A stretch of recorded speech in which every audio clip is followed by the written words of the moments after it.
Hello everyone. Oops. Hello and good morning. The sun is shining extremely brightly today where I am. Its rays are violently piercing my window and also my flesh. And I'm also experiencing some, I don't know, maybe light caffeine withdrawal. But before I get started today, there was something that I wanted to talk about. Something that I saw that, was too crazy for me to ignore. And, I also need to switch out my keyboard while I'm at it. So, one moment. This will probably look really fun.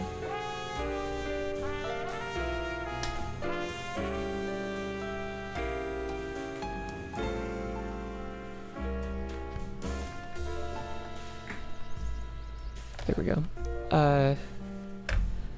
Eventually, I'll be able to swap out the keyboard that I use normally for one that's more,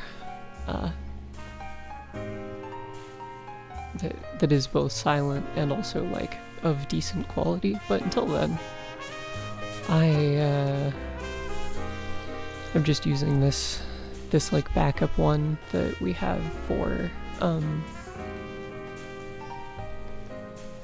just like putting on shows and things like that. Helps me control my PC while I'm using my TV as a monitor. I'm also doing a bit of a different setup in terms of where my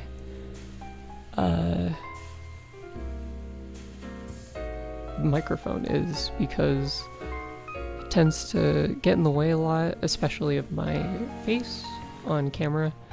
So I'm trying this thing where instead of having the microphone directly in front of me, it's a little off to the side. So if it sounds weird at all, let me know, and I will amend it in some fashion. But anyway, the thing that I wanted to talk to you all about today, or rant about a little bit. Early stream, I see. Yes, hello. I wanted to try out streaming just an hour earlier in the day, just to see if I could get more stuff done throughout the stream, and you know, have a little more time for you guys, especially for dicking around. So what I saw on... I'm having trouble finding it, hold on. I saw this post on Blue Sky today that was about Hideo Kojima doing some sort of garbage AI video.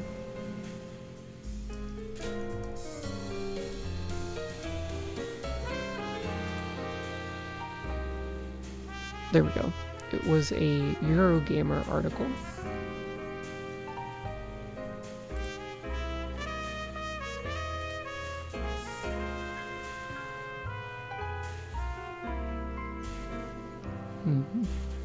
If it'll switch over. But the article reads, Hideo Kojima and Nicholas Winding Refn, who was Heartman in Death Stranding, have teamed up for a Prada Mode event teaser exploring new creative possibilities through AI technology. And then the article goes on to elaborate that it was a trailer, like a short film made using AI by Kojima and this Nicholas Winding Refn, and I took a brief look at it just to make sure, you know, of what it was, and it was in fact just kind of a horrific looking AI'd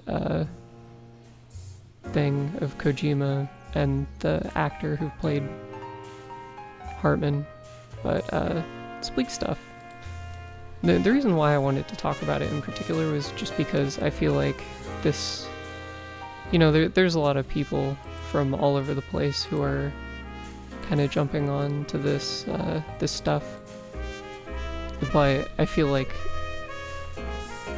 Kojima's one that is particularly like strange and kind of saddening,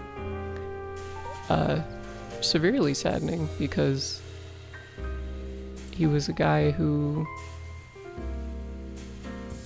regardless of the problems that his stuff has, which I don't think he's a genius or anything like that, but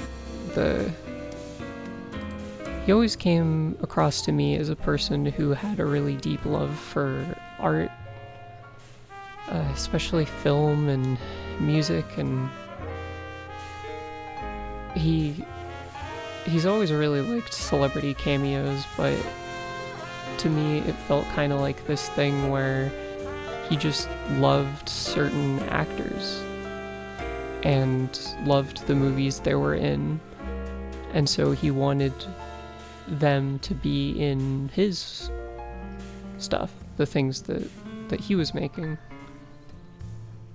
And also a lot of the content of, like, Metal Gear, for example, is kind of centered around, like, the danger of AI and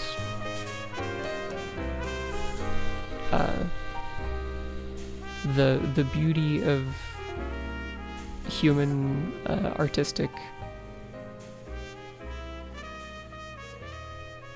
work, I guess. But yeah, that was just it was a bummer to see. But enough about that shit. It's time for Dragon Age, and it's been a little while. I took that break last week.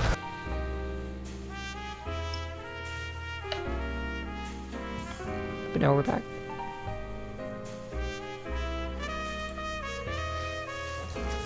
And, okay, so last time, if you remember, or if you don't remember, we were doing the DLC for Dragon Age 2. We're a bit of the way into the first DLC, which I forget the name of it, is basically like a jewel heist sort of deal. So Hawk and this new lady, Talus, voiced by Felicia Day, which the game very much wants you to know that she is voiced by Felicia Day. Which I just thought was kind of funny, because typically things don't put that much emphasis on, like, who the voice actors are for things. At least in, like, the promotional stuff. But yeah, so Garrett Hawk, the Hawk, is here sneaking through this manor. I believe it's owned by some sort of Orlesian noble. And yeah, we're trying to steal some sort of famous jewel that Talus wants. I don't think she was super specific about what it was, but just said that she wanted to steal it. And I have no qualms about stealing from rich people. So fuck it.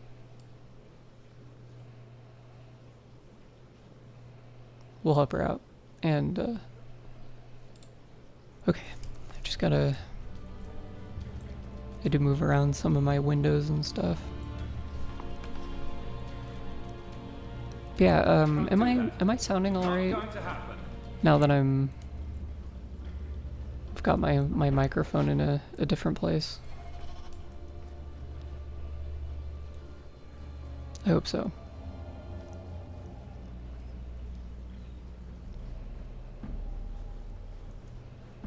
I do remember doing this stealth section that was kind of like not the best and also not the worst. It's like fairly serviceable. It's everyone's moral imperative to steal from the rich. Also, you sound good. Thank you. And yes, you're right. I didn't see that fucking guy. I do also kind of like how, I mean, this isn't a fucking stealth game, so them having like really unforgiving consequences for failing this stealth stuff would be really fucking annoying. So I'm kind of glad that nothing, god damn it, bad happens whenever you get caught. At least so far.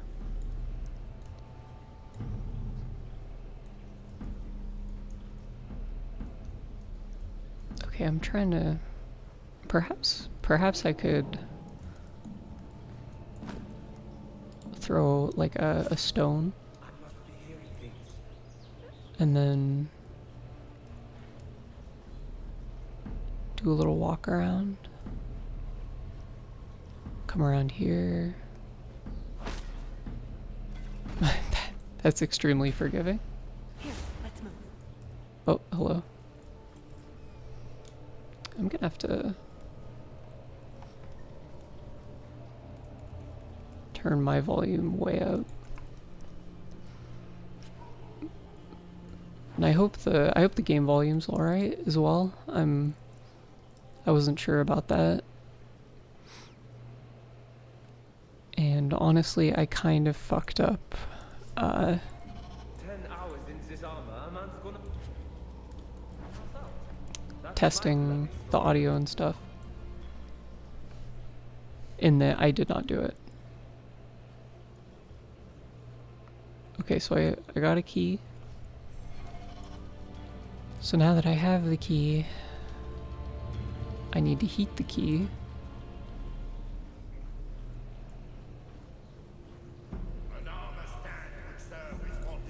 I'm kind of losing track of where I am a little bit. Wait, what the fuck is going on over here?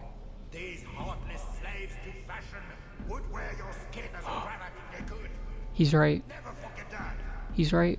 Every one of you will be prepared for battle. Do not relax for an instant. What are they doing? Like everything he was saying was correct, but like what is his intent? Because I mean, as far as I understand, isn't he just working for them?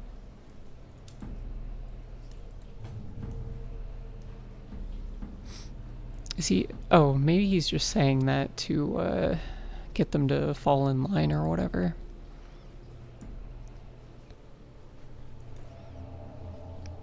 He's not planning some sort of like workers' rebellion. You dropped the pie. I'm sorry, monsieur. It's all squashed while the hounds took a bite of it. It's really not that bad. Just put it back on the plate and cover it up with some gravy. Excellent. I'm glad to see these people are getting the service that they deserve.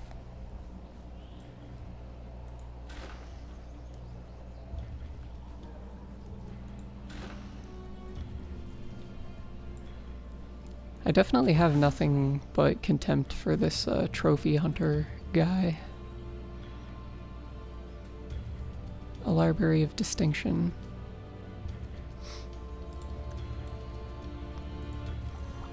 There's so many of these like potions that are just kind of sitting around to be picked up, which is like fine. I don't know. It just seems odd that this DLC is I think the only place where I've seen that like at all.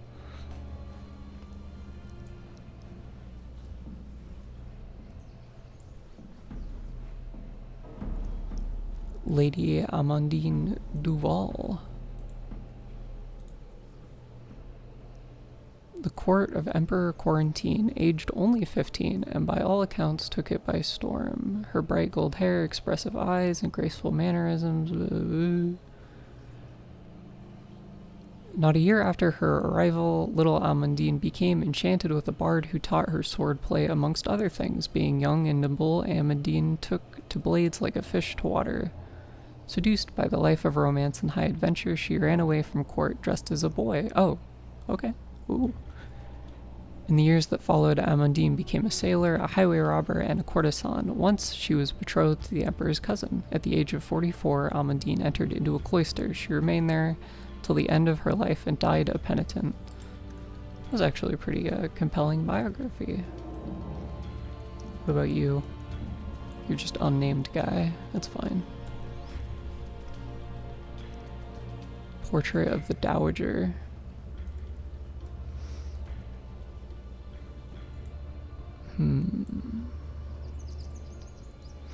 The Orlesians have a saying, you must dance with the Dowager if you want to play the game. To a foreigner, this might sound like some sort of proverb. In fact, Dowager Lady Mention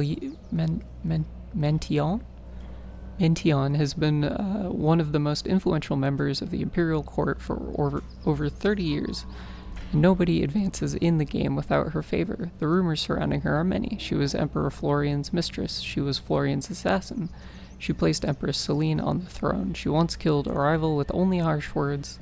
She rules Orlais from the shadow. One thing is certain, however, if you must have the best society in Orlais, ask a dance of the Dowager. One thing about Orlesian culture in this game that I find to be really contemptible is the manner that they treat,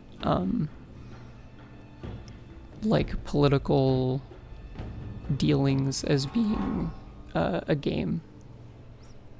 Which, you know, might sound a little obvious to say, but it's true. I fucking hate it. And I'm, you know, I'm a bit of a hedonist. I like to get down with like a fancy party and all that shit, but not at the expense of everyone else. Is someone there? This isn't really a world where people can be, god damn it, We're fine. Let's keep fucking going. around with high society bullshit.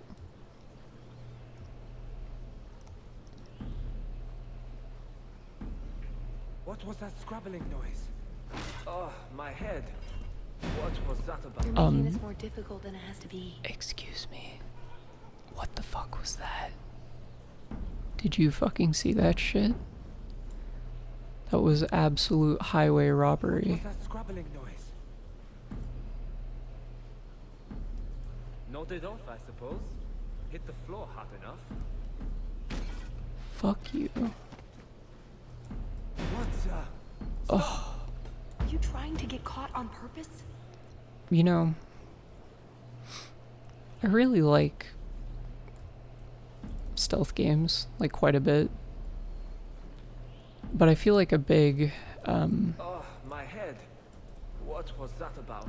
a key component in making a good stealth game is giving you a lot of tools that allow you to work in like a like they need to be designed in a way that you can use lateral thinking to deal with situations with the tools that you have in creative ways. And the further you get away from that, and the more you just have something like this that's just very like the skeleton of what makes a stealth game, in that it's like you have patrolling guards, you have one diversion, and then one temporary melee knockout. When you just have those qualities, it is not very fun, because it kind of just becomes this very rote thing where there's only one way for you to deal with going through a level, and it's just kind of watching the guards for 10 minutes until you know how their pattern works, and then moving through them while they're not looking, you know?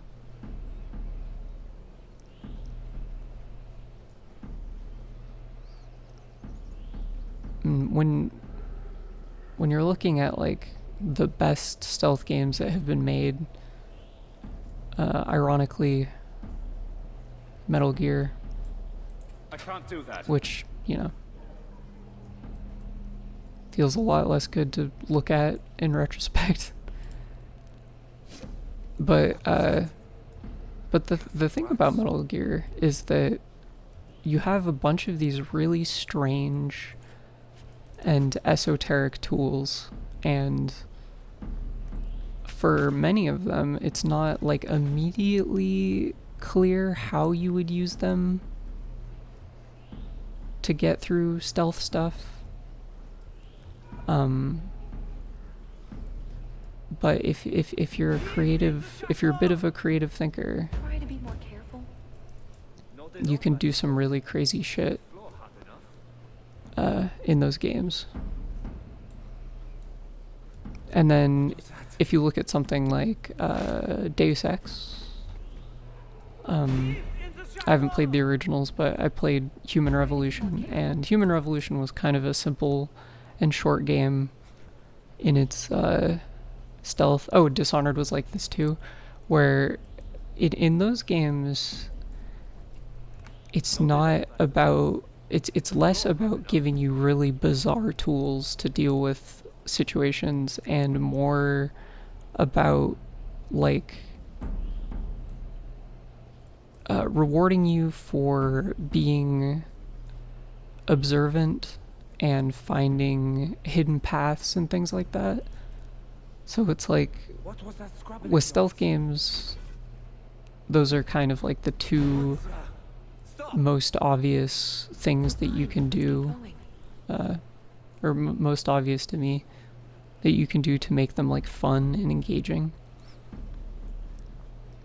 What was that scrabbling noise? And without those Nodded things, off, I suppose. Hit the floor. you're kind of just left with like this, Cursed rats. which is not very fun. What was that scrabbling noise? Hold it right there. Oh my god. Are you trying to get caught on purpose? Also, the cones in this game are not they don't make a lot of sense. But I must be hearing things. Are you trying to get caught on purpose? okay. All right. What the fuck was that? I wonder how people think of this section generally, Someone's here. because it can't be viewed very favorably, right?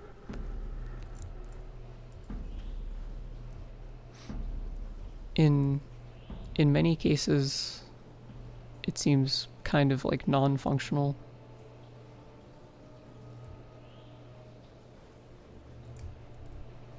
Damn blackouts. Keeping me off patrol. Fine, Okay. let's keep going. The problem is, the only way for me to be able to see these two guys is to be right here, but if I stand right here, then this guy next to me will see me. So I kind of have to like Yeah. Keep going. So I guess I have to knock him out quickly and then What was that?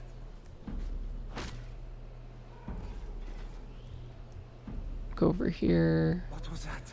knock this guy out. Oh, I can't because it's... I must be hearing. Oh, thank God. I'm gonna go ahead and make a quick save there.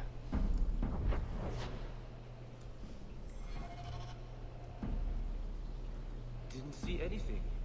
Bugger Prosper's vault if someone got past. Okay. So if I'm gonna take a drink of water while I'm waiting for these guys to shuffle around a bit.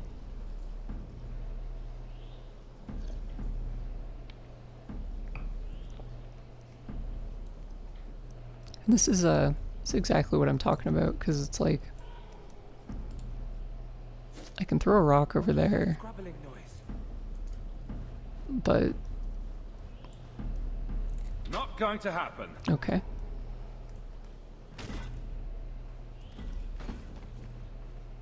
What was that scrabbling noise? Did I miss something somewhere? Oh, yeah, I think I'm supposed to knock that guy out because he has a key. Nodded off, I suppose. Hit the floor hard enough. So if I throw a rock over here, perhaps...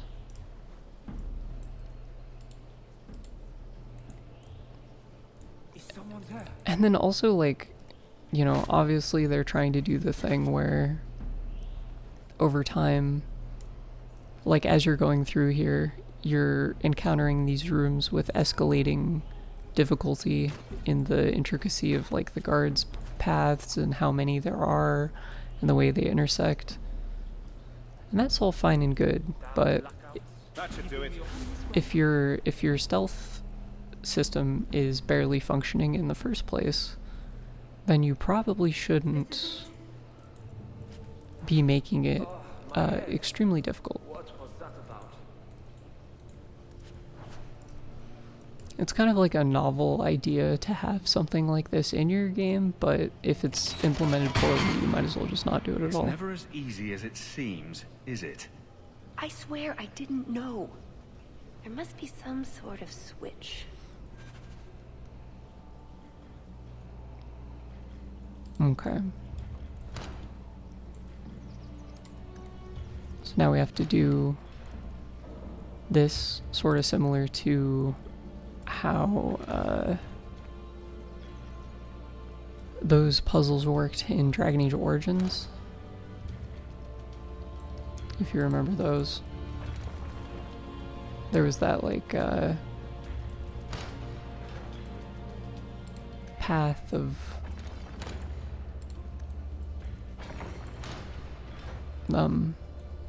there's that, like, light bridge where everyone had to stand in specific spots. That was much more complicated than this, though. Okay, and then I'm guessing I just do this. She's kind of like a funny look to her face. She looks almost like she is like modeled after a real person, which I feel like generally hasn't been the case in this game.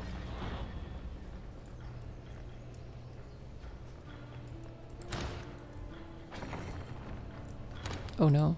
Okay. So what I do is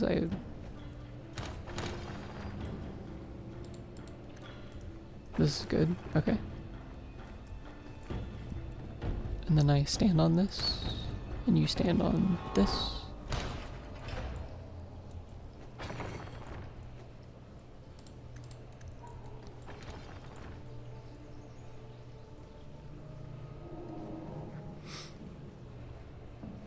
Something wrong? I don't know. Yes. Don't fret, my dear. God damn it. I knew this was going to happen too, I see because the party's moved indoors. It's not over yet. But it is over. I knew who you were the moment you arrived. Assassin. Man, really? Assassin? I knew it.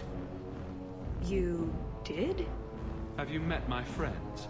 All of them are crazy, and most of them are killers. Clever man. Have you also deduced that your elven friend is Kunari? I mean, no, but also that doesn't really bother me.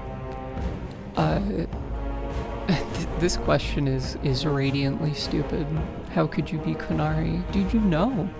You dealt with them long enough and talked to enough of them that you know that she's, fucking, God, I can't remember the exact word for it, but they had like a word for it and everything.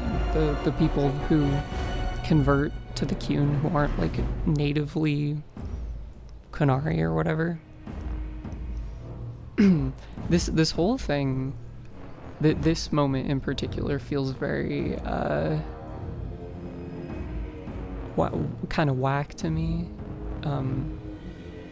because if you've played Mass Effect 2, there was a DLC in that with a there was a DLC companion for Mass Effect 2, and her companion quest was basically a heist where you helped her steal a valuable artifact from a very rich guy, and everything about the presentation of this DLC has like mirrored that Mass Effect 2 DLC in every way.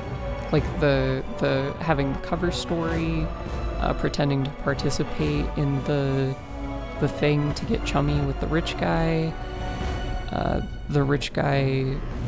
having known who you were from the onset and having the entire thing get blown, regardless of how you deal with it or whatever, and then having it be like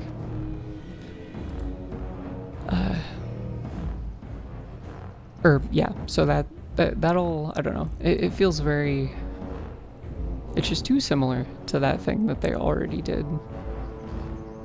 And I guess the only like notable difference is that she's like with the, you know, the Kunari, but I don't give a shit. Whatever. Everyone's got to have a job, don't they? My, she chose you well, didn't she? Look, I came to stop the Heart from doing something we will all regret. He didn't. Leave him out of this. And waste all the effort I spent luring you here before the Heart's arrival? Don't be foolish. Asay Satra Mas. Mas avas trasukulun. Take them away. Shit. I wish I knew what any of that meant. The elf was Kunari.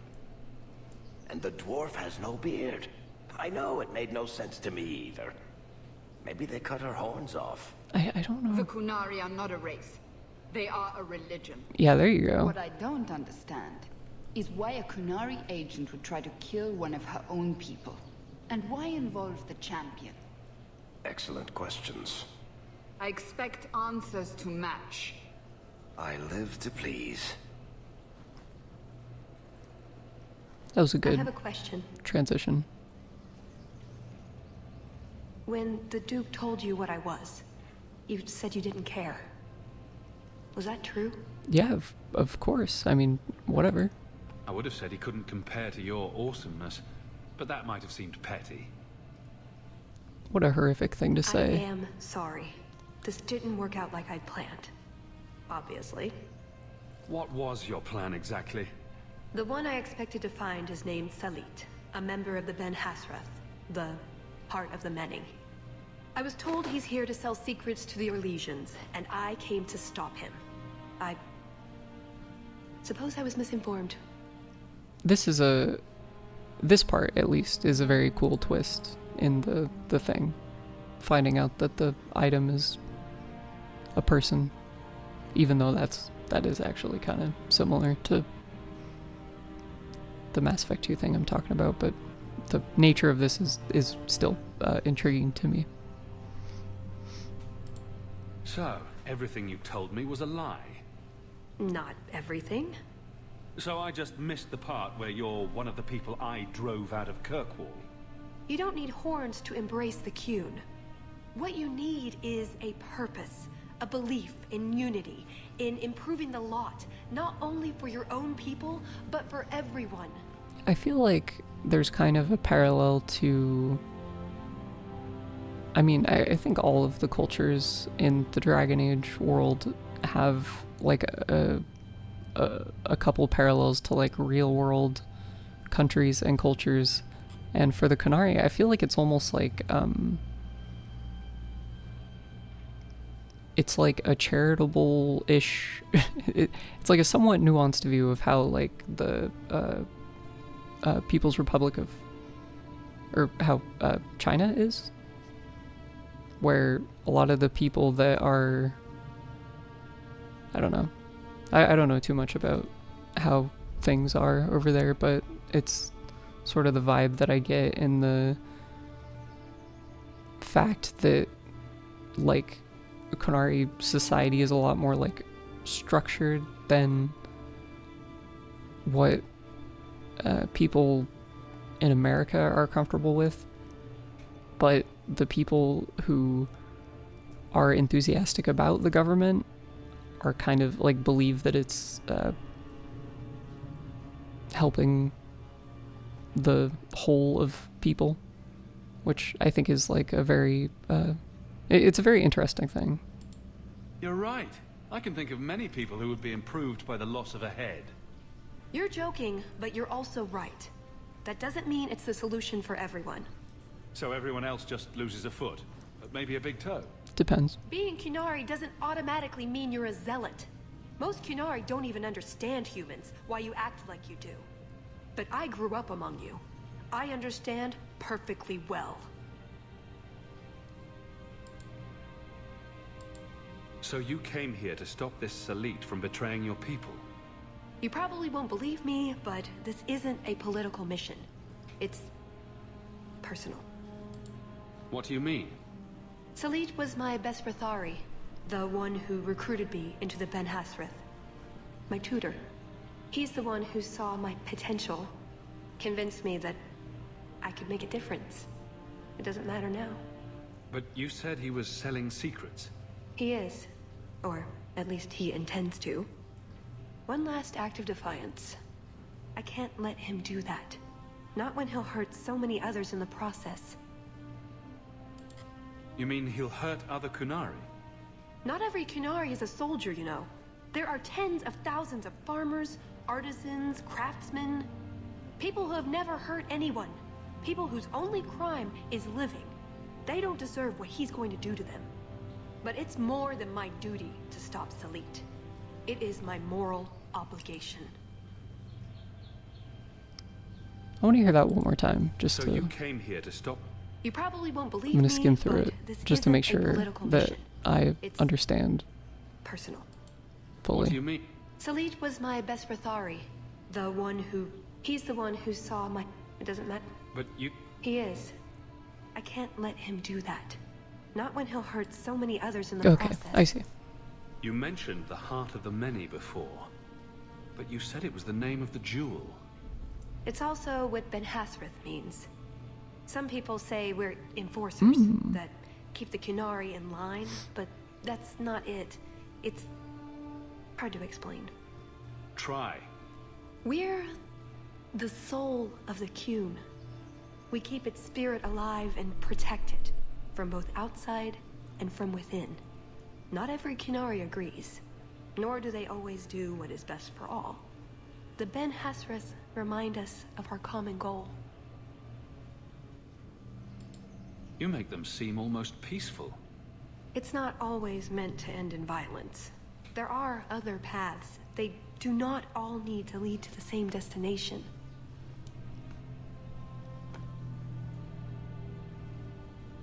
I probably don't sound very convincing. No, I think that, like, it, much like a lot of the things with the Qunari, it's sort of like this idea that it's like they're what amounts to spies and re-educators, which, you know, can obviously be like a very authoritarian and scary thing, but it's kind of hard to... There's a bit of a blurry line between something like re-education and something like rehabilitation. So I guess it's sort of like a... I don't know. In a lot of ways, it's like... It's kind of compelling. But it's a very messy thing. And I won't pretend to be someone who knows a whole lot about how society should be structured in that regard. But to me, I guess it's like...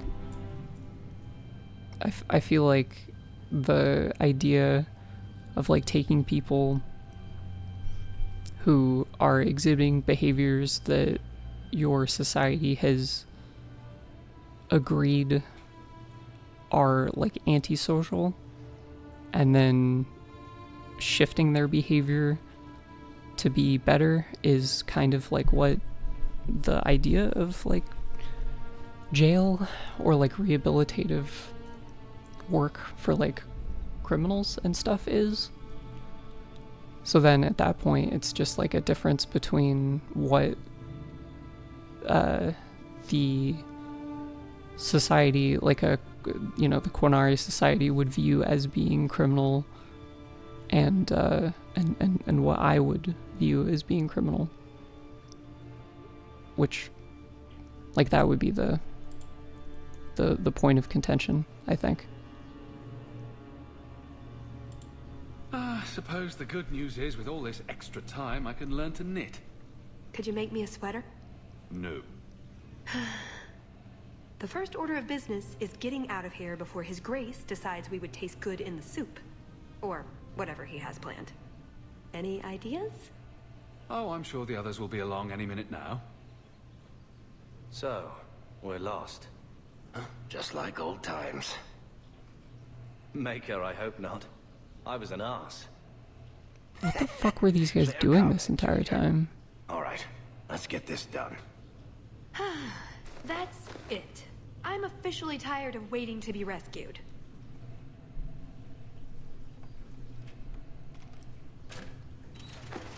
Why didn't you just do that before? You said your friends were coming. Oh, there they Safe are. and sound. This is why I never rush when you're in trouble. Let's get out of here. So, back through the castle, then? There's a better way than fighting through the Duke's entire army. I'll show you. Here's your equipment talk. Laying around in a locked chest. Oh, that's handy. Then we should head for the caves. But yeah, I mean, yeah, you guys could, can tell me if you think I'm being fucking insane. Because I'm not, like I said, I'm no sociology expert, but I think it's interesting to think about these things in a way where you have like a kind of an open mind about it and a willingness to think it through, despite it being kind of like weird and freaky. Maker, save me. I'll die in this place. Dude, I gotta loot those bones. I suppose I could give that a shot. Oh yeah? We're Oh good yeah, to there you go. Bless you. Neato.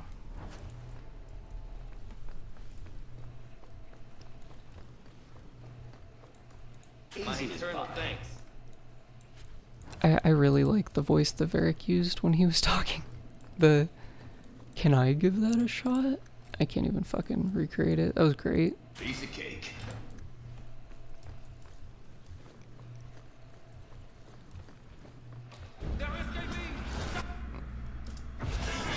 I have a strong feeling that I'm not gonna get all the...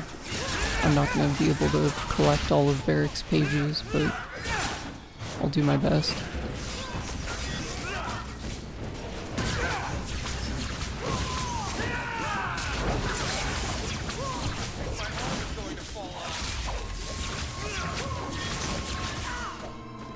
It's taken me a minute to... Let's hope this escape route works. I looked at my hotbar for my abilities and realized that I kind of forgot what the fuck any of my things do. I remembered to press the haste button, but that was about it. This book appears to be caught in some sort of liminal space. Well, that's the last of it. When I'm through with this hack, he'll wish he'd never picked up a pen. So, an unauthorized work. So it was like a book that was penned under Varric's name despite it not being by him. This array of sculptures is known as scurvy bastards reflecting on modern life. After much reflection, they appear to have come to the conclusion, well, shit. It's pretty incredible. Thank you, Varric. Are these real dudes who got like petrified, or are these just like statues of like commoners and shit? I thought from afar it looked like there was like a label on it, but maybe I clicked on it without realizing.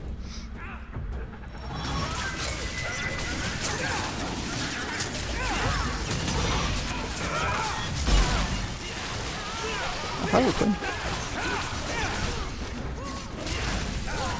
What are you doing? DMC 3 ass motherfucker. Get out of here.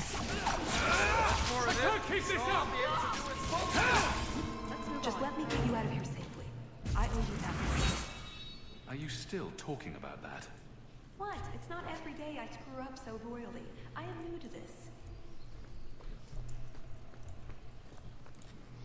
I wonder once I finish this if Talus will be like a a major city in Orlais.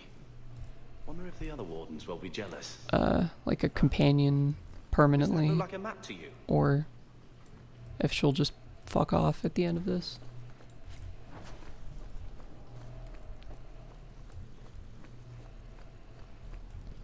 The vaults.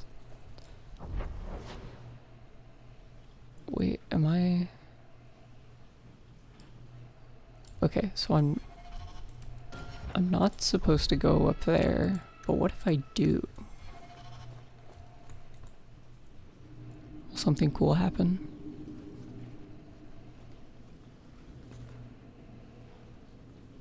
Done with my hospitality already, are we? Such a shame. Oh, I kind of hope everyone dies. That'd be really funny. It's not that we don't appreciate the accommodations, but you know how it is. Alas, it's too soon for my guests to leave. You will miss the main event. I could live with that.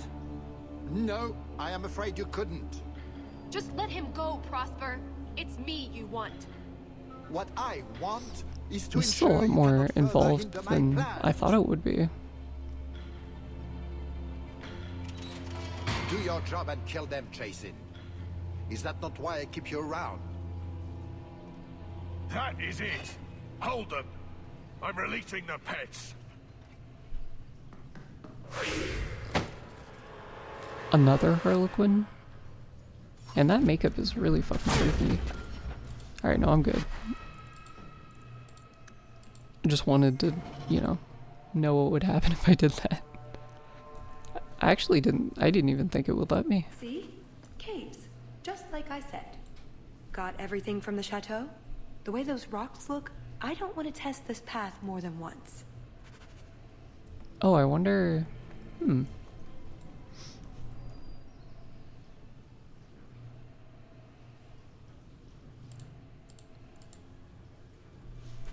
Yeah, maybe I should go up there, because there might be stuff. I think there's stuff. I should do it. The way Hawk's fucking walking forward is so Done with dumb. my hospitality. Okay, alright. What does the quest say? Has obstructed the direct route out of his dungeon. The only way is through the cave system. Okay, yeah. This is fun. This is fine.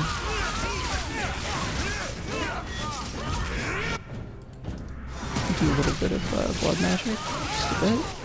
And perhaps I should, like, take a tear you.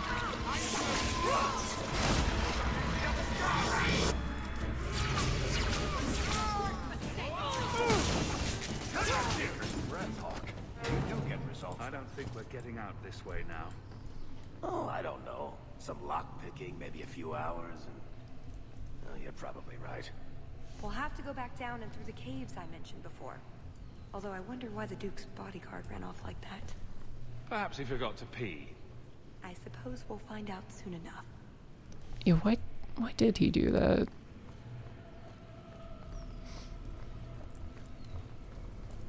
Surely there are hidden things in here, right? They wouldn't just have me do that for nothing.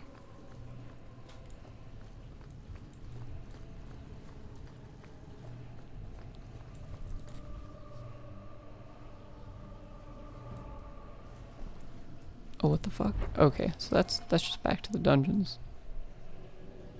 But over here... Oh, this is open? Oh my god. Yeah, this seems like a big deal. Treasure vaults. I wonder what Prosper keeps in here. Holy shit. I thought this was going to be part of like the main thing. I can't believe this is all just optional. What the fuck? Oh, there's a shit ton of puzzles in here. Oh no.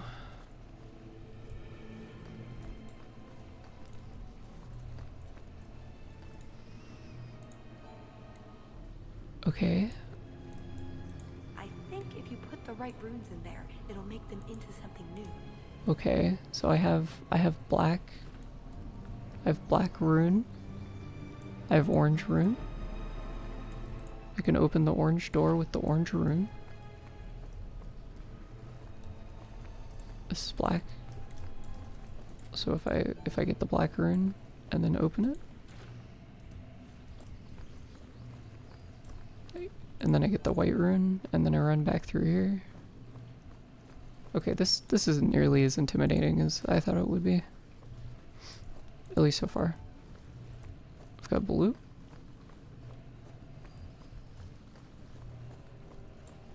So if I put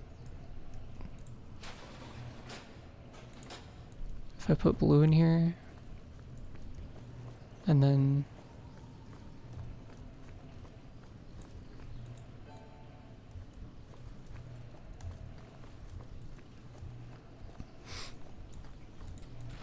let's see how good my fucking color theory is. Oh, what's behind the blue door? I had blue.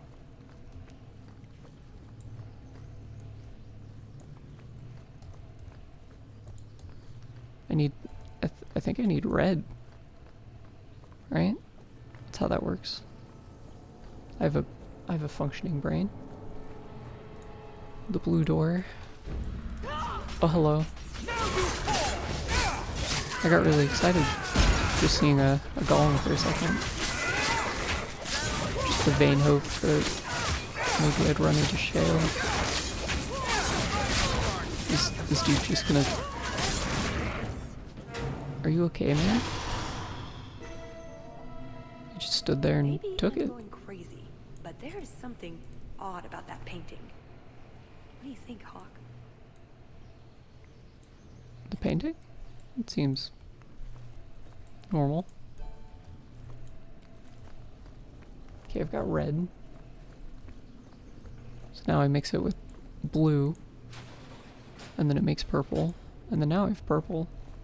So I can go through here. Alright. I thought that was going to be a lot more time consuming than it was. But thankfully it was totally fine. But also, that's like, what, a third of this fucking place? This place is huge. And I have this. Whatever the fuck is happening in here.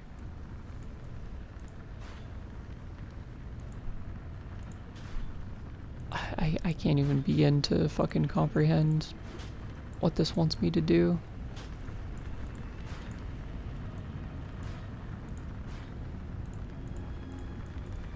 What the fuck? Okay. Let's look around, perhaps. Oh, okay, more of the color puzzles. I'm gonna make an executive decision, and unless someone tells me that there's something crazy and rad in here, I'm just gonna fuck off, cause this seems like it's gonna take a lot of time for not a lot of gain, because I don't like need gear or anything like that. But yeah, I think I'm out. I would be down to do those if it gave me something like really, really cool, but I don't know. At this point in the game, I'm pretty set on everything. So I think I'm good. Let's go through the crack. It's a very bizarre DLC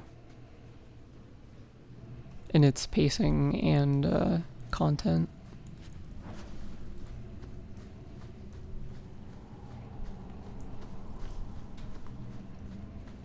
Now we know where the ghasts came from. And honestly, stuff like that, slow down the Duke's men as well. like that massive puzzle room, almost feel designed to just like artificially inflate the amount of time that the DLC is, which, you know, I might not think that normally, but the thing is, when I was looking like at the list of DLC on the main page, just to make sure that all of them were like active and installed and stuff. When I was looking, I saw that that was like a point that they had mentioned on both of the story-based DLCs for this game. That it you know, said multiple hours of content as like a bullet point. So perhaps it's a cynical look, but because I know a lot of people, a lot of companies will do that with like DLC and stuff, but it kind of makes me look at stuff like that in a different way. And honestly, I think it all just boils down to this game having like a real problem with how the items are allocated and things like that, where it's like the story's good, you know, but the loot doesn't feel super meaningful, and when I get new gear, I'm not like feeling like I'm having this drastic increase of power or anything like that. And most of the gear, like I can't give armor to my companions, and the armor I have is like the best armor I could have, so then it's just like I'm getting weapons and accessories that I could swear there was... are as good or worse than the stuff I already have. Trust me. Tallis! The Circle are not the only ones who know how to break a mage. If my boss locked me in the dungeon, I'd think about a career change. I do not fight for him. The Duke is a fool. His enemies a posturing, guileless lot. But you are worth testing. Prosper can fight his own battles, and I shall choose mine. That's respectable. I'm done with that. Oh, he has a lot of mages. That's kind of... Wait, what if we just do this? Yeah. That's good. Ooh. Missed! That would have been a nice shot, too. Why did you miss? How could you do this? You didn't think I was leaving, did you?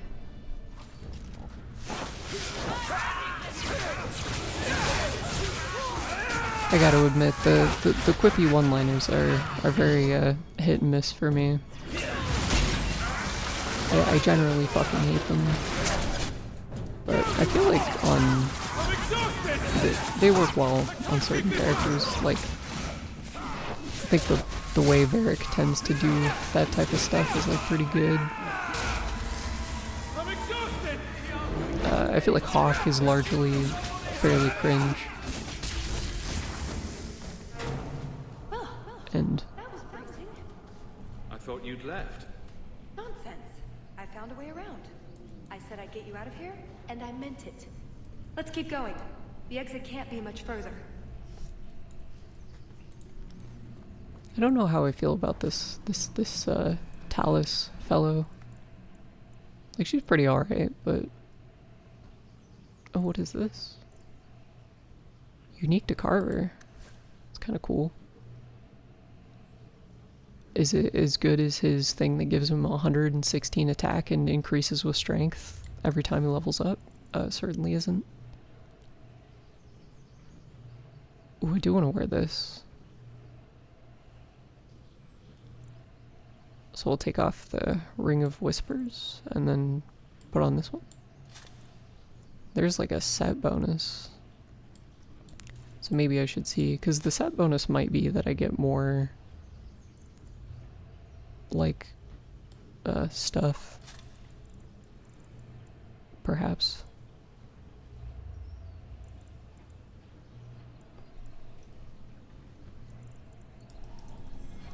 You know, it is kind of funny how I feel like I've talked a few times about the sort of futility of the gearing system, and yet I find myself continuing to engage with it and making a point to where the things that make all the equipment better, despite it not really doing anything, and the money not having like a significant value to it. The only one in Kirkwall not completely insane was considered. So, do you get a stipend? They let you rule the city? They gave me a medal. It's shiny. I think at the end of the day, I just kind of have a compulsion to engage with things like that, regardless of how, like, meaningful of a difference it makes. Ah, I think we're almost out. I'm definitely the type of person who just enjoys seeing the number go up sometimes.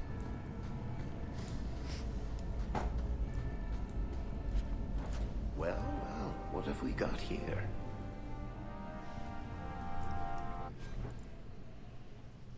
Bonus to disarm traps. Oh, that?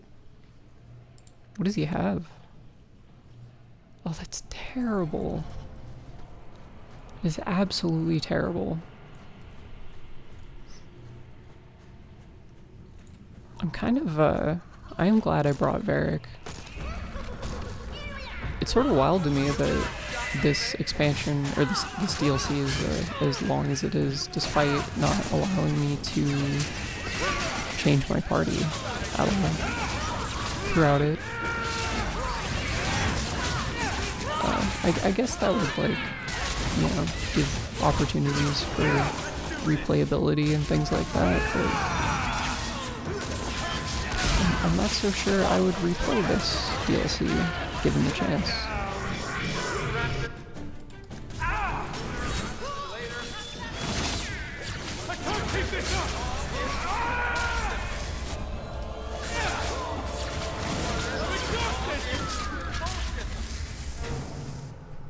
Oh. And there's the way out. See? I told you I had a plan. It was a good plan. The kind that had an escape and everything. Not a monster lair. That is a good sign. So you could go. There are, however, other options. Oh, I suppose there's room for a cot, but where would we put the dinner table? You've been so reasonable since we were captured. I'm hoping that hasn't changed. What Salit is going to do will harm so many innocents. My people, as well as yours. It's my duty to stop him. Even so, I can't do it alone. Not anymore. What did you have in mind exactly?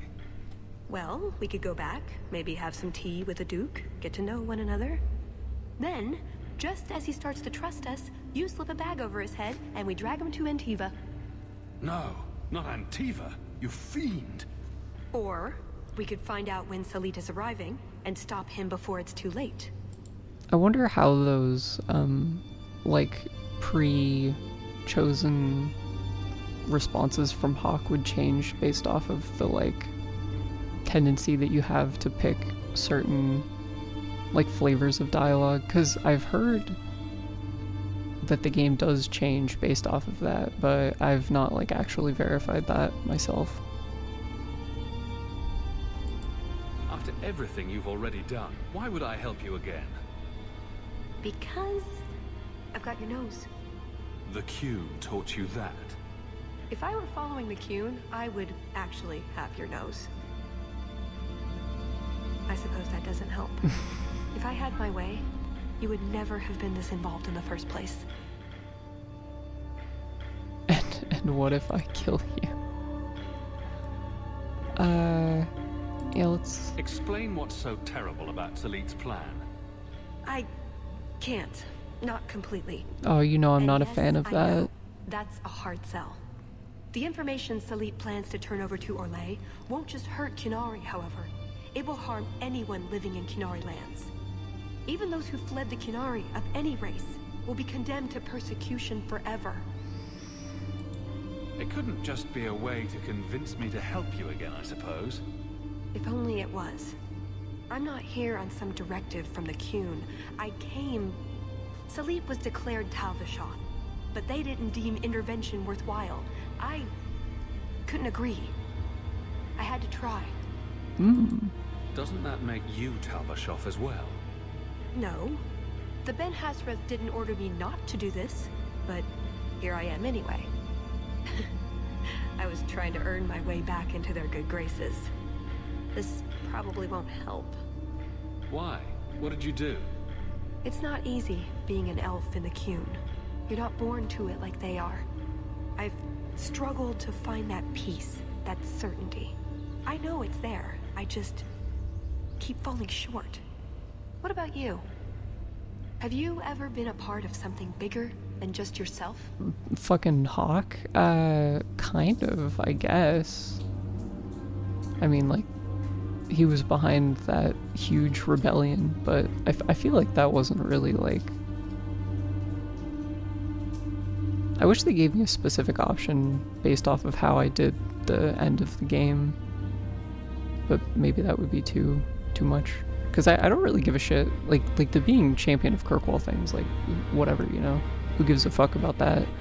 But I do think that the like, Mage Templar thing makes sense as a sort of, like, conjunction for Hawk's character to, like, grow from being,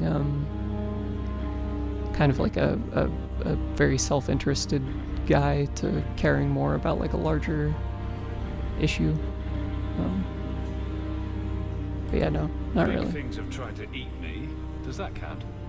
The Qunari have a vision of what life should be like. Free from pain and fear and doubt. You see tyranny, and I see caring and interest in the welfare of all.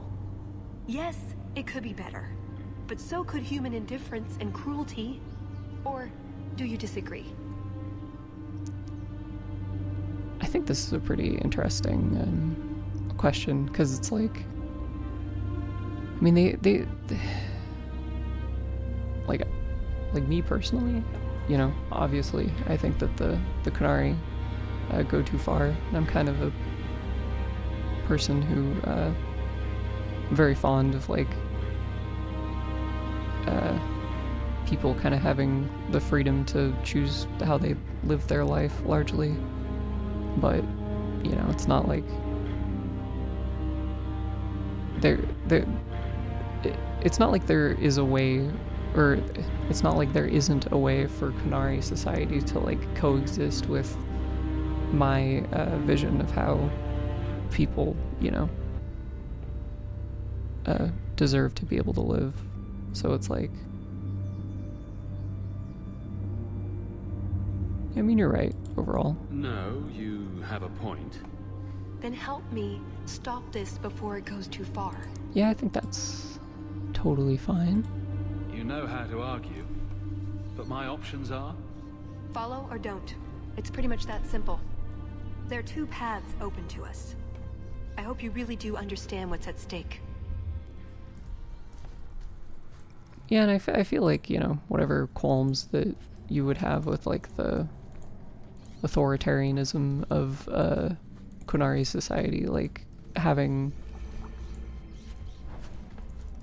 a guy fuck up a bunch in a way that would harm a ton of innocent people seems, Thank you, Hawk. Thank you. you know, seems pretty universally, like bad. How are we feeling about DA2 compared to Origins since we're nearing the end of what 2 has? I feel like, that's a really good question. Overall, I think that I like how scaled down Dragon Age 2 is. Like, having it be kind of this interim sequel, works a lot to its benefit, in my opinion, because I tend to like stories that are, like, almost exclusively focused on, like, one area, or, like, or one thing, or, like, having the story be character driven. And so having, like, these huge sections of Dragon Age 2 that are almost exclusively concerned with, like, Hawk improving life for his family, and him meeting other people and then helping them, spending so much more time helping them with their personal problems. I think all of that is, like, really compelling and cool, whereas Origins is kind of, like, more not generic, but, like, it's more about, like, this, like, big bad, this grand thing of, like, the stopping the blight and saving the world and stuff, which is, like, cool, but it's not, like, the best parts of Origins were getting to go to all the individual cultures. Grandiose, yeah, that's a good word for it. It's the best parts of Origins to me weren't the parts that were concerned with, like, the archdemon or the blight, or, like, the Battle of Denerim or whatever. It was getting to go to all the different locations and, like, learn about the culture of the people there, and then solving their much more insular problems that they were having with their like, society, in order to get them to, like, join in on the big plot. And then also, like, the Ostagar stuff at the beginning was interesting to me because of how complicated Kalen and Loghain were as, like, characters, and how they fit into, like, the sort of, like, flawed way that the royalty worked in Origins.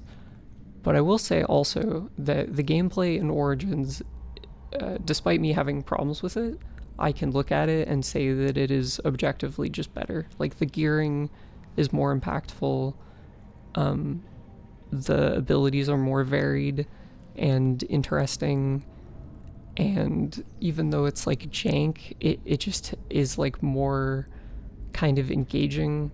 Like, I don't mind playing through Dragon Age 2 because I would rather cruise through the gameplay than have to, like, struggle super hard with Origins gameplay. But I can't deny that, like, overall Dragon Age 2 plays kind of stiff and bland, and especially, like, the way that the gearing works, not being able to give armor to your companions, and then the game front loading you with all this, like, gear that levels up as you level up, is, like, terrible compared to, because, like, Origins had DLC gear in it too, but in Origins the gear was all adjusted to either be, like, really good or just good up to a certain point. But, like, most of those pieces had, like, really high requirements, So they were only things that you could use when you had like a higher level character, which if you're going to have like really powerful DLC gear, I feel like that's how you should do it, rather than like you should either do the thing of you give someone starting gear that falls off really, really quickly, you give people cosmetic gear, or you give them gear that's really good but is only usable for high level characters. But yeah, I think that's overall how I feel about this. Hopefully that wasn't too rambly or whatever, but also I like the Khnari and I like the Mage and Templar stuff, so having a huge section of this game dedicated to both of those things I think was fucking incredible. I liked it a lot. It's very appealing to me specifically in that regard. And that's like the best part of this DLC too, honestly. It was kind of losing me, but now that it's become more about the Khnari and stuff, I find it to be a lot more compelling. Baron Arlange, so nice to see you again. You filthy turnip! You humiliated me! Oh yeah, you're that guy I didn't kill. Well, time to die, I guess.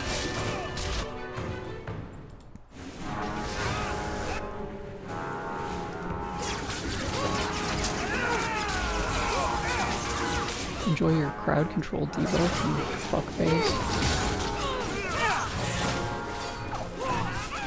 I think this game has a lot of interesting, like, gameplay ideas in it, though. Like, I think that the way that the friendship and rivalry plays into, like, enhancing the characters is cool. And it's just, like, a more fleshed out version of what Origins had. So, in some ways, I feel like this game is good at iterating upon Origins in those systems, like embracing the companion stuff and going a lot harder on it was a wise way to spend their extremely limited time and money. Because, you know, Origins had like all these fucking awesome companions, but they were largely, you know, they had like just a few conversations that you could have with them, and those conversations are really fucking good, but it's like you have the few times that you can talk to them based off of your like approval with them, and then they had like their one quest that was of varying complexity, but you didn't tend to be like super in depth, and then you would do that quest and then it would be done. There's this game, you know, having the like multi-stage companion quests and stuff that kind of change as you go through them is really fucking cool and good.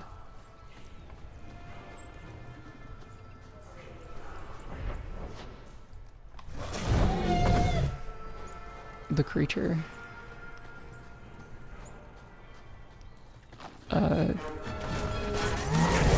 Oh, there he is. I was wondering if we'd get like some sort of, oh fuck, god damn. I think that's gonna be a restart, but we'll see. If we're gonna get some sort of like cathartic kind of like moment where that guy gets devoured by the beast that he keeps. That would be neat. If not, a little trite, overdone. Oh my god, yeah, I can't. I'm just gonna run it back already.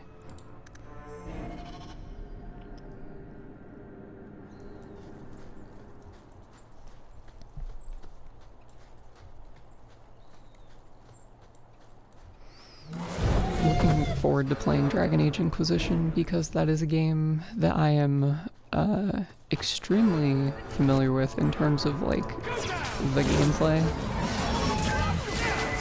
So it is definitely going to go a lot smoother in that regard. Oh, why didn't I just do that? That was an incredible idea. Can you not?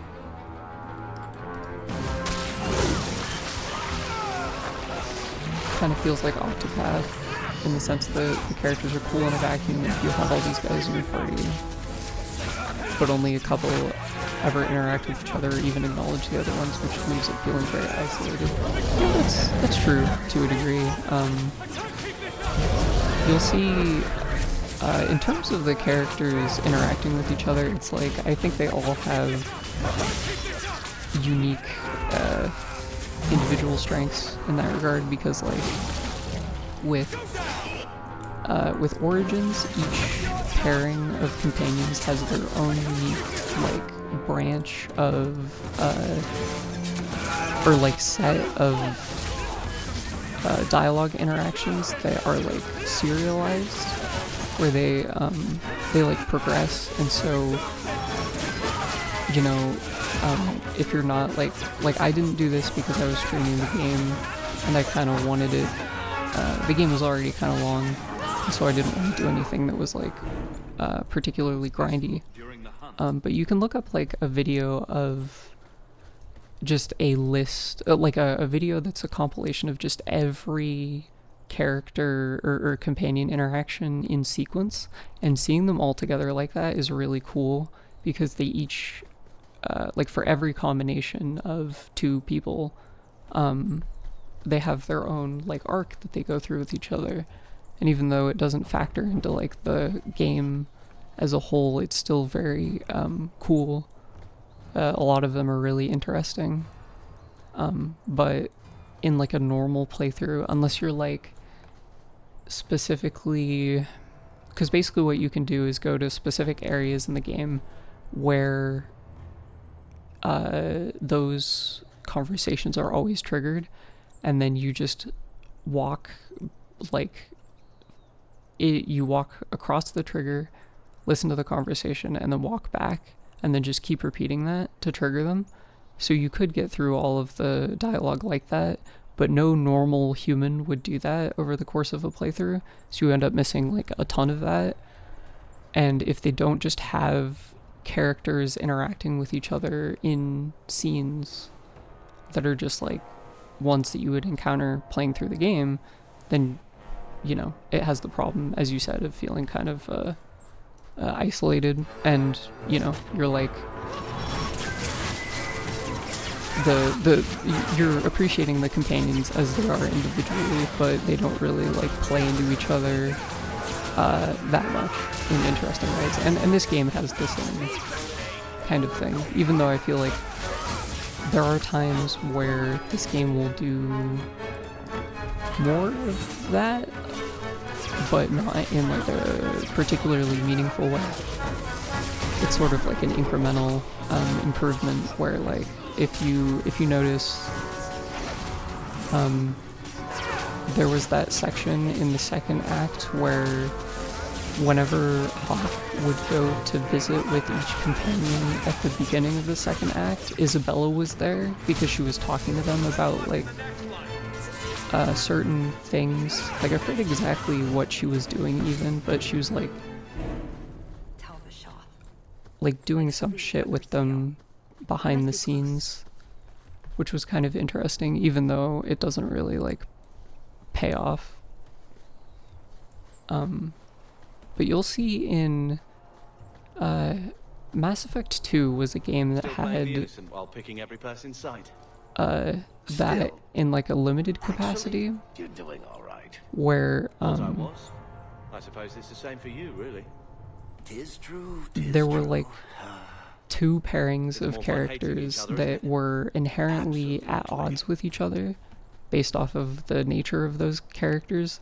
So whenever you did both of their companion quests, they would have this moment where they would like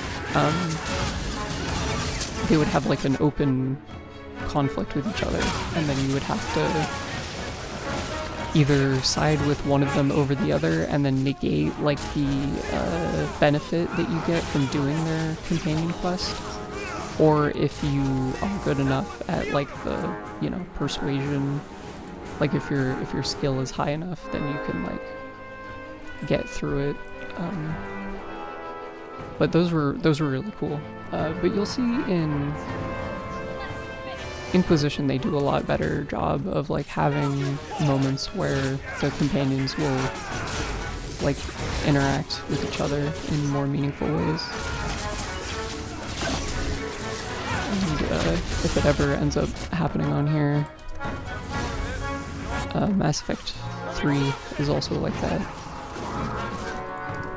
where that game has like a ton of scenes that are just like you walking in on your companions doing like a, you know, like little activities with each other and stuff, and it feels very organic, and you get to learn more about the relationships that they have with each other independent of, you know, the like main character, which I think is really cool.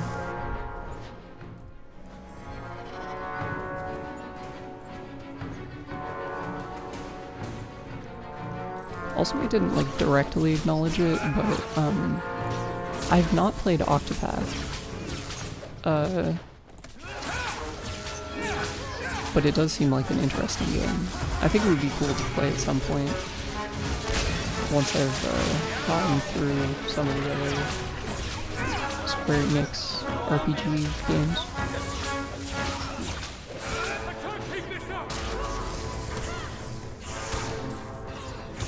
And by that, I mean playing through every Final Fantasy.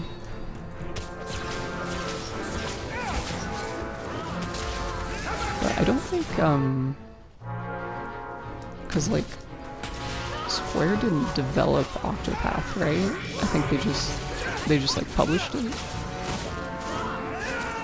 Or maybe it was developed. I remember there was like some sort of overlap there, but I don't remember the specifics.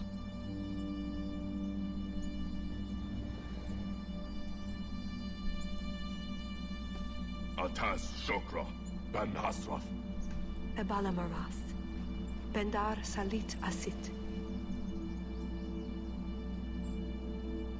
Satarith Barak. Alat Kufir Abbas. Atas Raval. Pana Hedan. Goddamn. Salit is already here. He's meeting with the Duke at the base of the mountain. Then we're going the wrong way. We need to get down there before it's too late. I see.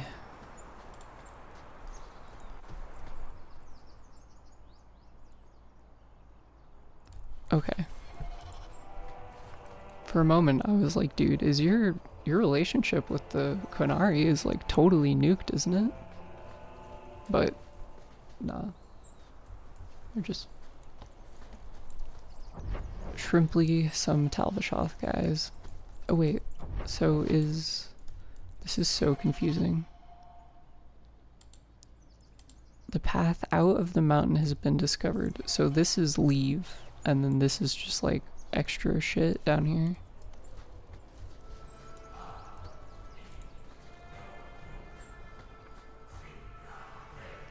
Ooh, this is really cool.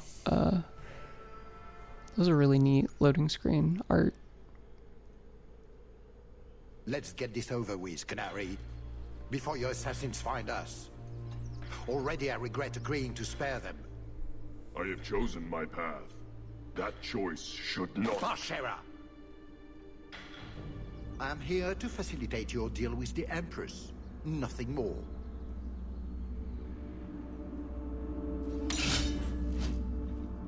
Okay. Okay.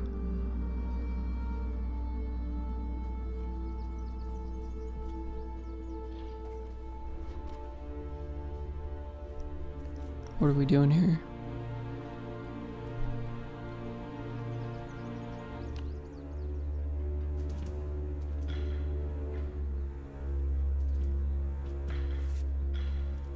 Well, names, Your Grace. It's a list of names.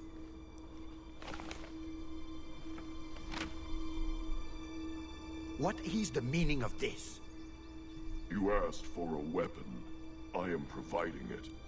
We expected the formula for black powder, dreadnought plans, a map of Cunandar, anything. This is useless. Your Grace. Surely that has to be like a list of I should have Ben known you would Hasrith, turn right? up. Or something along those lines. I have an excellent sense of dramatic timing. And good hair. It's alright Do here. what you can. You will not find it funny for long.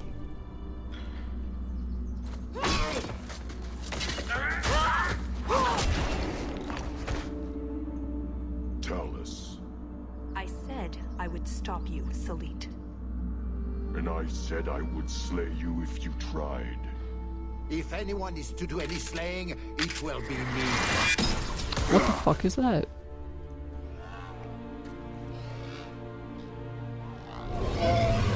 But why? Why would you do such a thing?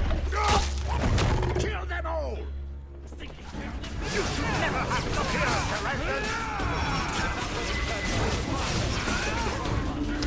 Oh, okay, I see.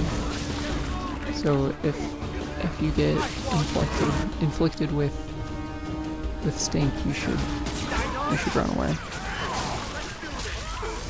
Oh, I thought that I misread Duke Prosper as Dark Prosper, and I was like, holy shit, this guy has no right having a sick title like that. Now that he's been spurned in his business dealings, he's become Dark Prosper.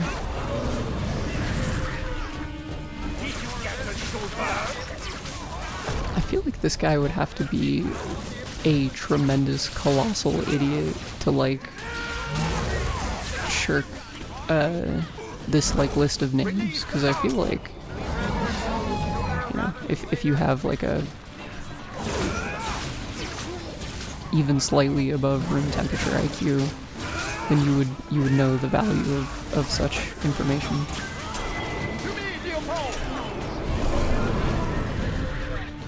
Because, like, I mean, if he's intending to like fuck over the Canary with a weapon, then having a list of names is like pretty fucking useful for that. Or if he's trying to get into like the Orlesian Empress's good graces by you know, doing something like that, that seems like those names are really useful for war. And then even if he's just trying to sell it like completely selfishly, it's still really useful for that, because, you know, people buy good information.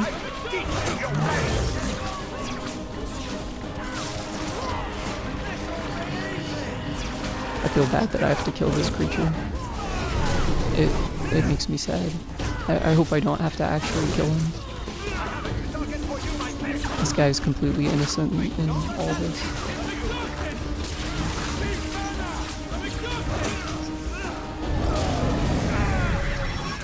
He should have given me an option to pit him against that fucking asshole.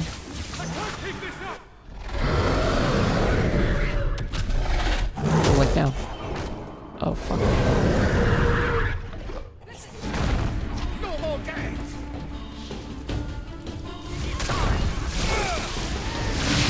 Oh my god, this guy's fucking insane.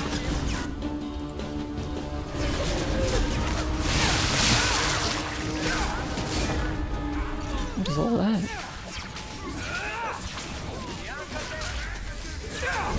I'm assuming those are gonna like explode, perhaps. Oh yeah, that's exploding sound. That's the sound you make when you're gonna detonate them. Yep, there we go.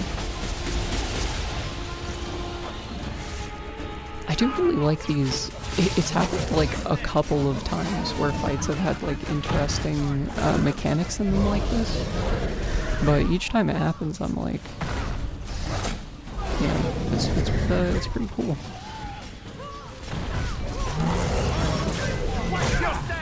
Oh, fuck me. I guess if I'm green, I'm just fucked the whole time that I'm green.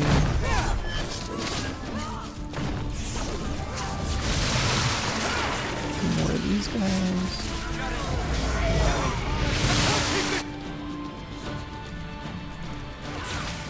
I feel like if I did a respec, I would not take the skill that leeches health from your party members, but maybe I wouldn't have a choice if I wanted to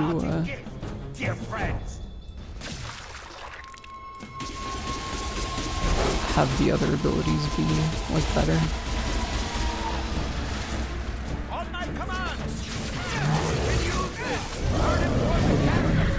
She's green.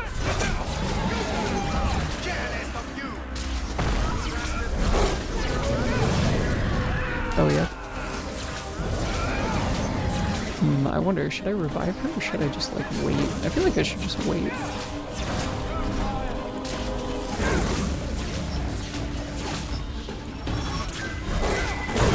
Oh god. No, actually, with all this obnoxious stunning and stuff happening, I'm just gonna do that before it gets out of hand. It's comical how little the mana potions restore. It's like half of my bar, if that.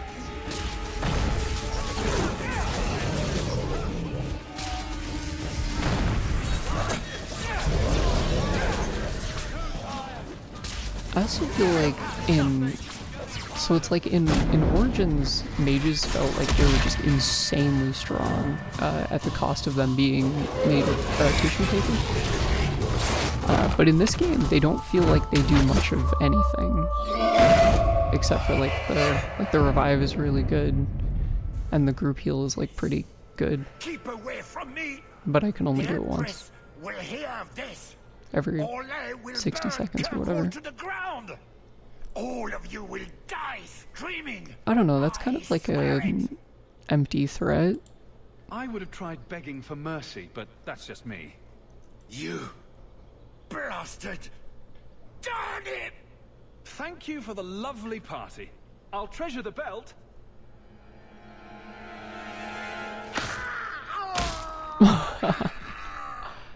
And that's why you don't waste your last-minute monologuing.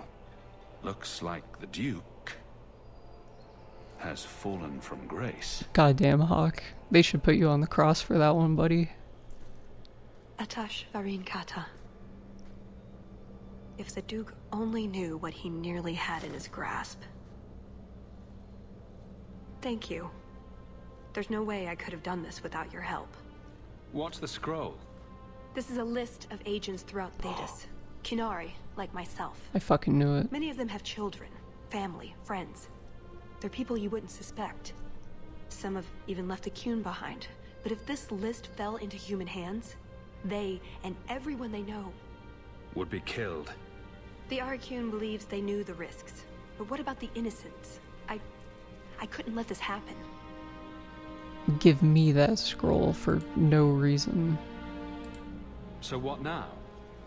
You aren't just going to leave, are you? You think I would fit into your merry entourage? Maybe some other time, Hawk. I still have a few things to do, but I am grateful. What do you mean some other time? Maybe those agents should be discovered. I believe in the Qun, but I am not doing this to protect the Qunari. The list doesn't distinguish innocent from guilty. It doesn't show the friends, lovers, children who... Nobody should have it. Yeah, you're right. You didn't mention that Salit was a friend of yours. He trained me.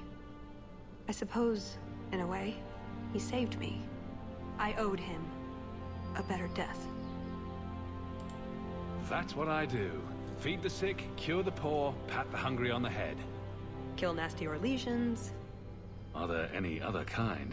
Alright guys, Before I forget, maybe cool a little bit. that was going to be the heart of the many. You'd find a jewel, while I'd go off and find Salit, and be back before anyone was the wiser. I suppose nothing ever goes like we plan, does it? Take care of yourself, Hawk. Maybe we'll meet again, sometime. Let me guess. You haven't seen Talus since that day. Those transitions are fucking really good every time. And who is left to appease Olay after a duke's murder at the hands of the champion of Kirkwall? Prosper invited it by dealing with Talvashoth, possibly under orders from Empress Celine. Imagine the scandal if that was known. If you believe a Kunari agent. Well, that's the difficult part, isn't it? I don't know why Hawk helped Talus. I suppose she was pretty for a Kunari. Come on, man. Reason, I doubt it's the last we've seen of her. But what do I know? I just tell stories. Dude, what is Varric on about? The Kunari are like... They're hot as hell. Fucking...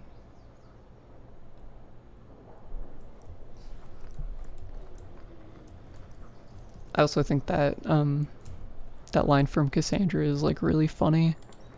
It kind of betrays her character a little bit in the way she's like, oh yeah, if you trust a Kunari agent, not like me, the Secret Service for the Chantry, we're super trustworthy.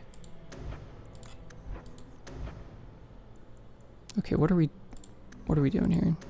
I think we're just like fucking around with this tree at this point, I guess. See, the problem with mages in Dragon Age 2 is that generally, I feel like they don't really do damage that well, but maybe I'm just not very good at building them that way. I mean, obviously I haven't built myself to do that, but I remember when I was like trying to do that in the past, it never went very well for me. And I think generally this game was kind of like one of the games that made me realize how cool crowd control stuff can be. Or like, you know, got me into playing support roles a little bit. Thoughts on Talus? We should read that.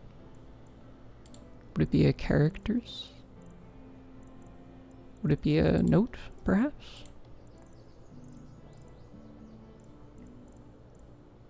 There it is. It's been over a year now since I met Talus, and she hasn't resurfaced so far. Or has she? I spotted a red-haired elf in the market just the other day, and there was something familiar in the way she moved, despite the servant's clothing and all the Orlesian braiding. I tried to get a closer look, but she disappeared into the crowd. If it was her, I've no clue what she's up to. Talus spoke of Kunari spies throughout Thedas. Doing what, I wonder? Just providing information to the Kunari, or something more sinister? Unsurprisingly, mentioning the spies to those in power has earned only disbelief or indifference. Those who bothered to consider the possibility weren't certain what could be done. They appeared unwilling to admit that the Kunari might be inclined toward subterfuge, too dangerous a foe if so. You'd think that after what happened in Kirkwall, it wouldn't be such a shock. Regardless, I doubt this is the last we've heard from the Kunari or from Talus. She'll show up again one day. That's just the way things work out. From the Diary of Garrett Hawk. We'll see about that. At least in terms of her showing up again. But yeah, I guess that's the end of that DLC. A very mixed bag. But that's unsurprising given the general state of Dragon Age 2. Had a lot of things I liked about it, and a lot of things that weren't so great. Or I guess like a lot of things. I did notice it seemed to be more quippy than the base game was. I know there was a lot of like smarminess in the base game, especially if you're playing like a sarcastic Hawk, but just like the nature of like the one-liners and stuff felt a little like turned up a bit. And at first I was like, you know, like that works if this is like a Casino Royale like heist type of vibe that they're going for, but they really didn't stick with that at all, or that wasn't really like a heavy vibe throughout the whole thing. It was kind of like at the start, and then they sort of like dropped it in exchange for this like milquetoast stealth game that didn't really work out. And then it like pivoted to the Qunari stuff, which ended up being, you know, I think the most interesting part of the DLC is just the more information about the Qunari. The concept of the Ben Hasrith is this like organization of not like sleeper agents, but spies for the Qunari who are responsible for staying low profile in a way that enables them to like help keep everything on the up and up in terms of like how the Qunari would consider that to be. And I think yeah, just learning about all that stuff is really cool, and I like them continuing to present it in this sort of like it's presented in a way that acknowledges all of the like shortcomings of that society, and definitely treats it with the assumption that you have the perspective of viewing the Qunari society as incredibly like tyrannical and authoritarian, because it is in a lot of ways, but also that it's like sort of like this autocratic nation that is like motivated by improving the well-being of like everyone regardless of their social standing, which contrasts against the more definitively like stratified cultures that are in this world, like Orlais, which is just like a bunch of shitty nobles, and Ferelden, which is like locked in a lot of like feudal like conflict between fiefdoms. And then you have something like Tevinter, which is a bunch of shitty nobles who use magic, but also the shitty nobles aren't like in Orlais, the nobles are literally like hiding behind a mask, right? Like they're literally and figuratively, they're very cloaked, and they couch all of their dealings in this like flowery language. And Tevinter is just like the same type of like heavily stratified society, but it's just very like open and in your face about being like, yeah, we own slaves and we do blood magic and all that shit. But yeah, I think, as I've mentioned before, I think the Qunari are like particularly interesting and like nuanced, like a very cool thing to have a bunch of the game focused on. But yeah, so I'm gonna take a quick break, and when I come back, we'll be doing the Legacy DLC, which is the other, the second story DLC, and that will wrap up Dragon Age 2. So please stick around for that, because I do know that it has some really some things that are very relevant to the central plot of these games. So yeah, I'll be back in a few minutes, and until then, just sit tight.